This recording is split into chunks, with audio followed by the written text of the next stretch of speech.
Hi friends, ఈరోజు నేను ఎక్కడున్నానో తెలుసా? అయ్యప్ప సొసైటీలో ఉన్నాను. మాదాపూర్ అయ్యప్ప సొసైటీలో ఉన్నాను. చాలా వరకు చాలామంది తింటారండి. ఇక్కడ టిఫిన్ చేస్తారు. క్రిస్పీ దోశ అండ్ ఇక్కడ బోండాలు ఇట్లా కనిపించేవి అన్నీ. సో ఇవన్నీ కొంచెం బాగుండవు అనమాట. మనకు కొంచెం స్పెషల్గా కావాలి, హోమ్ మేడ్ దోశ కావాలి కాబట్టి నేను ఇక్కడికి వచ్చేసాను.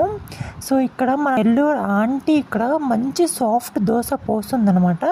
నేను కూడా ఇంతకుముందు 2 టైమ్స్ వచ్చాను. నేను మా ఫ్రెండ్ వచ్చేసాను.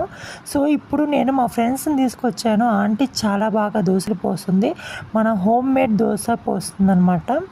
నేను మా ఫ్రెండ్స్ వచ్చేసాము ఇక్కడ తినేకి. సో చాలా బాగుంటాయి అనమాట. చాలా సాఫ్ట్గా చాలా బాగుంటాయి ఫ్రెండ్స్. ఈ దోశ అయితే నిజంగా అసలు మన ఇంట్లో ఎట్లా పోసుకుంటామో అలానే ఉంటాయి అనమాట దోశలు. సో ఈ ఆంటీ చాలా బాగా పోస్తుంది. సో మీరు కూడా వచ్చేసేయండి మాదాపూర్.